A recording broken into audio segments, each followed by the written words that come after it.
हा योगायोग आहे, तुम्ही समजून घेतलं पाहिजे. ते काही चार्टर्ड विमानातनं नाही आले, विकले गेलेले लोक चार्टर्ड विमानातनं गेले. ते पाहिलं की नाही, तुम्हीच दाखवले. तेही लोकांनी विचारा कुणाच्या विमानात विकला गेला तू म्हणून, किती पैसे मिळाले म्हणून. विधानसभेशिवाय तुम्हाला कल्पना आहे सगळ्याला. महाराष्ट्रातली एकच घोषणा जोरदार नारा लागत होता, 50 खोके हा लागत होता ना सगळीकडे. पण तसंच आता हे विकले गेलेले आहेत. आणि ह्या लाचार लोकांना चार्टर्ड कालचं जे विमानातला प्रसंग आहे तो योगायोग आला. आदरणीय उद्धव साहेबांचा हा दौरा ठरलेला आहे, त्यानुसार त्यांनी त्या इंडिगो विमानात आले ना, खाजगी विमानात आलीच तर गोष्ट वेगळी आहे. त्यांनी त्यांचा शुक्रवार शनिवार विधानसभा नाही, तेही आपल्या मतदारसंघात म्हणून मुख्यमंत्री त्याच विमानाने आले. आली चर्चा सुरू. विमानात काय चर्चा करणार. या योगायोगाच आहे, काय मेसेज बिसेज नाही. आणि कशाला आता भाजपला त्यांची गरज आहे, मला नाही वाटत की कोणाची गरज आहे. आता एवढे मोठी संख्याबळ झाली, 200च्या वर झालेत, आता काय कुठं ठेवणार आहे, जागाच नाही तर काहीतरी फालतूच्या गोष्टी करून पुन्हा नव्यानं काहीतरी याच्यामध्ये काही तथ्य नाही. ठीक आहे, आता ते सध्या खाजगी विमानं सोडून जो प्रवास चाललेत, नाहीतर आता मुख्यमंत्री असेल किंवा सगळी मोठी मंडळी खाजगी विमानानंच प्रवास करतात. आणि आता एक मोठी बातमी, माझी आणि फडणवीसांची विमानात उच्चस्तरीय चर्चा झाली असल्याचं उद्धव ठाकरे यांनी म्हटलं. कालच्या चर्चेचा वृत्तांत लवकरच कळेल असं देखील ठाकरे यांनी म्हटलेलं आहे. फडणवीसांच्या विमानातील भेटीवर उद्धव ठाकरे यांनी हे सूचक विधान केलं. तर माझ्यामध्ये आणि फडणवीसांमध्ये उच्चस्तरीय चर्चा झाली असल्याचं उद्धव ठाकरे यांनी म्हटलं. विमानामध्ये फडणवीसांची आणि माझी उच्चस्तरीय चर्चा झाली. कालच्या चर्चेचा वृत्तांत लवकरच कळेल असं ठाकरे म्हणालेत. फडणवीसांच्या विमानातील भेटीवर ठाकरेंनी हे सूचक विधान केलंय.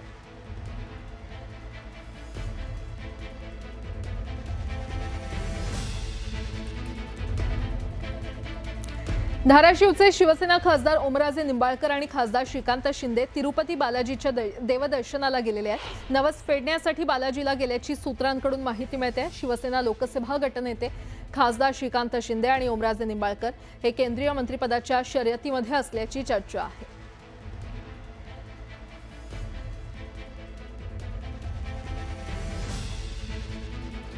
मनीष खरात शिवसेना उबाठा पक्षाचे खरं तर माफ करा पुढची बातमी आपण पाहतोय. शिवसेना उबाठा पक्षाचे पक्षप्रमुख उद्धव ठाकरे आज हिंगोलीच्या दौऱ्यावर येत आहेत. 6 खासदारांच्या फुटीनंतर त्यांच्या मतदारसंघामध्ये उद्धव ठाकरे कार्यकर्त्यांशी पदाधिकाऱ्यांशी संवाद साधणार आहेत. हिंगोलीच्या महावीर भवन इथे आज संध्याकाळी उद्धव ठाकरे पदाधिकाऱ्यांना कार्यकर्त्यांना संबोधित करणार आहेत. तर या सभेची उबाठाच्या स्थानिक पदाधिकाऱ्यांनी जय्यत तयारी केली आणि या कार्यकर्त्यांमध्ये मोठा उत्साह दिसून येतोय. या तयारीचा आढावा घेत कार्यकर्त्यांशी संवाद साधलाय आमचे प्रतिनिधी मनीष खरात यांनी.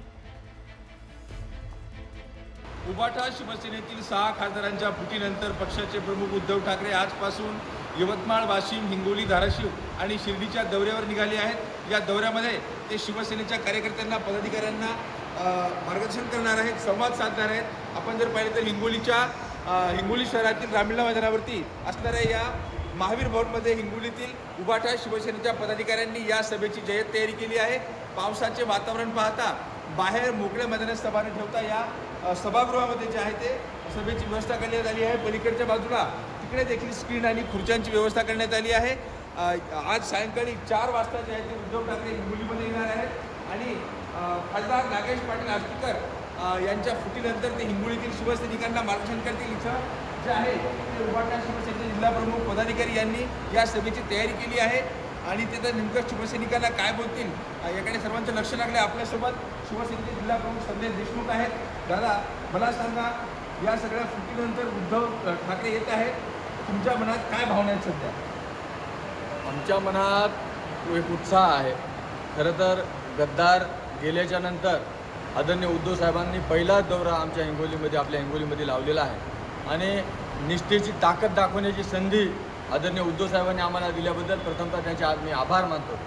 आणि निश्चितच तुम्ही पाहत असाल की पूर्ण जिल्हाभर वातावरण झालेलं आहे. हजारोच्या संख्येनं त्या ठिकाणी शिवसैनिक येणार आहेत, मोठा जोश दाखवणार आहेत आणि या गद्दाराला धडकी भरवणार आहेत. निश्चितच येणाऱ्या कार्यकाळामध्ये मशाल अजून बळकट होणार आहे. मनीष खरात, न्यूज 18 मराठी, हिंगोली. आमदार रवी राणा आणि खासदार बळवंत वानखेडे यांच्यामध्ये चांगलीच जुंपलेली आहे. नवनीत राणांचा पराभव केलेले खासदार अशी बळवंत वानखेडेंची ओळख आहे असा टोला राणांनी लगावला होता.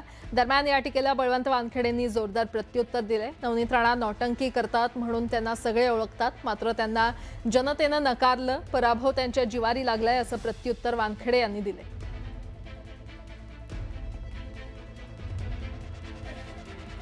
अमरावतीचा खासदार कोण आहे हे त्या ठिकाणी दिल्लीला कोणाला माहित नाही. या अमरावतीच्या खासदाराला सांगावं लागते की मी अमरावतीचा खासदार आहे, मैंने नवनीत राणा को हराया, वो मैं खासदार हूं. म्हणजे जर खासदाराला ओळख माझी खासदाराची नाव घेऊन द्यावं लागते तर विचार करा की आपण किती मोठं नुकसान या जिल्ह्याचं केलं. नवनीत राणा ह्या नेहमी वारंवार नौटंकी करत असल्यामुळे मग हिंदू शेरणी असेल, तुमचं हनुमान चालिसा असेल, ह्या सगळ्या नौटंक्या करत असल्यामुळे त्या लोकांच्या ओळखीच्या आहेत. तर मी काही हिरोईन नाही, नाचणारा गाणारा किंवा वेगळ्या अविभावात वागणारा.